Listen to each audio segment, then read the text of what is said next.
Hey, welcome to Graphic Policy Television GPTV. I'm Brett. It's New Week of Comics. In my hands is Yasmeen number 3. Probably one of the most powerful comics that is on the market today. It is every issue has been moving. Every issue has been eye-opening, educational, and emotional.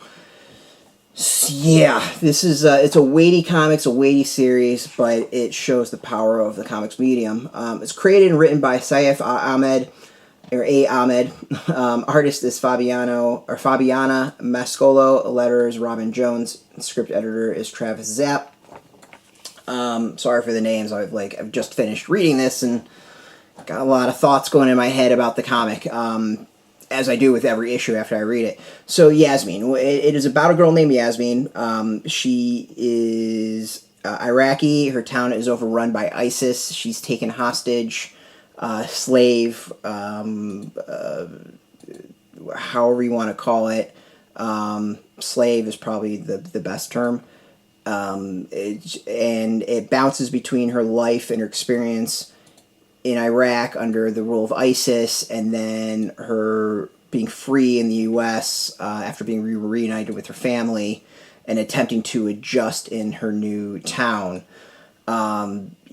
It doesn't dance around things. Like, she's been beaten, she's been raped, underage. It's just, it puts everything out there, and it does it in a way that's honest, truthful. It doesn't pull punches. And I think part of the success, and it's a weird word to use, call it success, but part of the triumph and why the series is so good is that it leaves a lot of what happens off the page. There's a reference where Yasmeen's being threatened to be sold or given to the Mujahideen, and he makes a comment of something like they I forgot what his exact terminology is, but it really comes down to is they'll rape you 10 to 20 times a day, and at that point, that image is in your head. It doesn't have to actually show the action to upset the reader, to get you to think about that, to get the impact. Like, the series, the art, the writing does an amazing job of putting out these realities and not necessarily showing the realities, but putting it out there and saying this happened, this happens.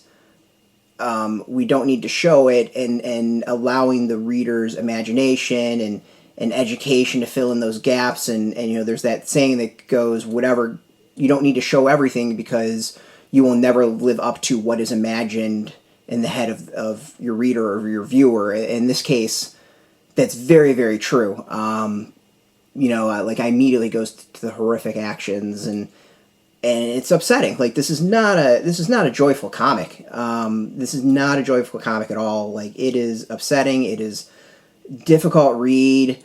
Like an idiot, I've decided to read it just before going to sleep, so this will be on my mind, I'm sure, for quite a while.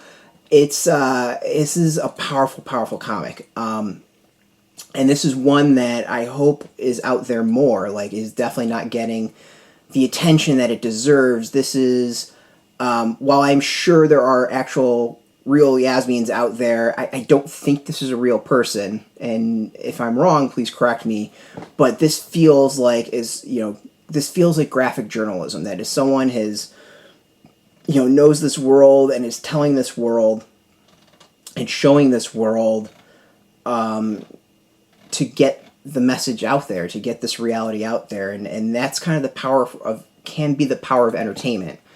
And this is a prime example of that. Like, this is a topic I don't think have seen on television. I don't think I've seen, obviously I'm not a huge book reader, not obviously, but I'm not a huge book reader, so it's not something I read. I read a lot of articles, and, the topic is there, and it's danced around in the news and news articles and stuff like that, but, like, I don't think I've really read anything that has explored or discussed the reality of what's happening or what happened under ISIS rule.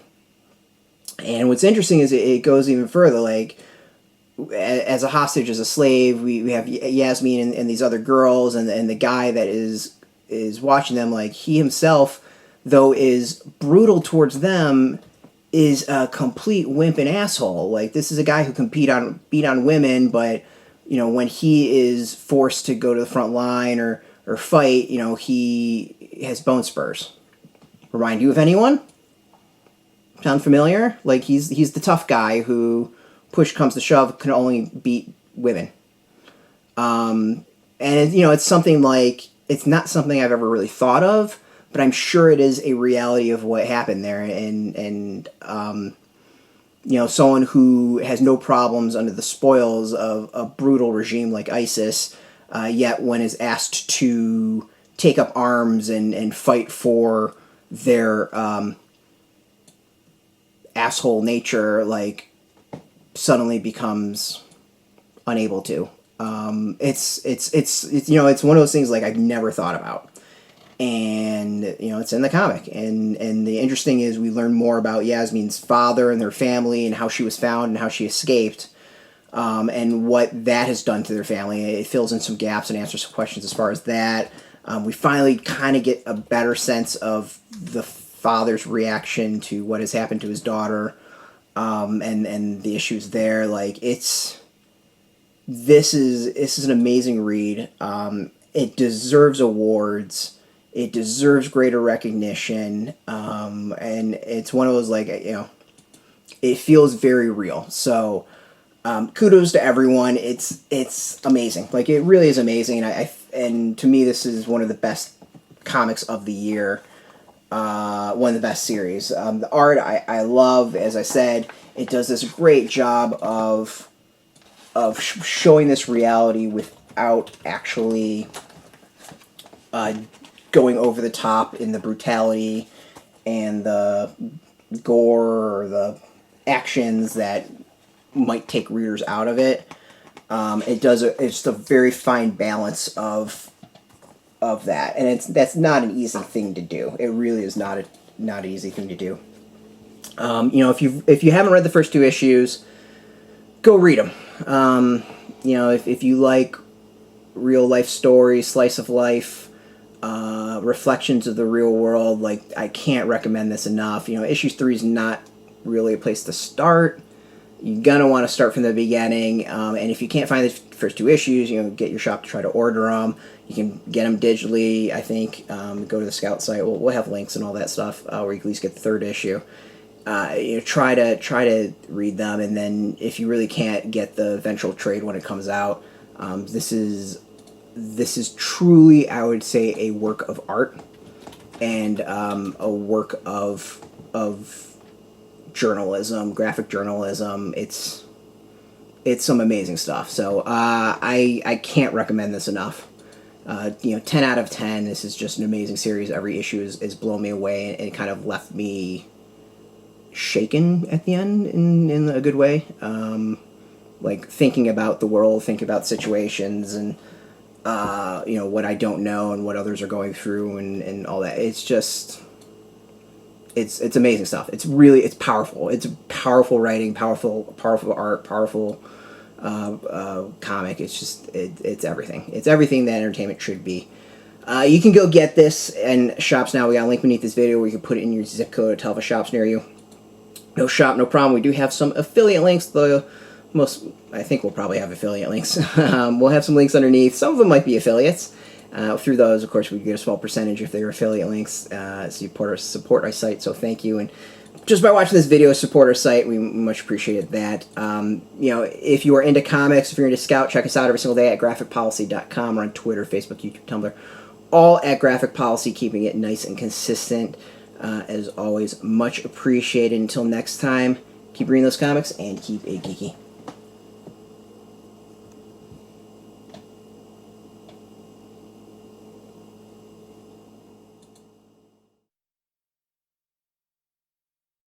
Hey, thanks for watching the previous video from Graphic Policy Television. Just by watching, you help support our site. Thank you so much. Now, if you're watching these videos, you probably care about geeky things like movies, television, comic books, toys, games, video games. you name it. You can go and subscribe right now to our YouTube channel to stay in touch and catch all the new videos, or check out our website at graphicpolicy.com. There's a nice link on this end of the video. But as always, thank you for watching. Keep on rocking and keep it geeky.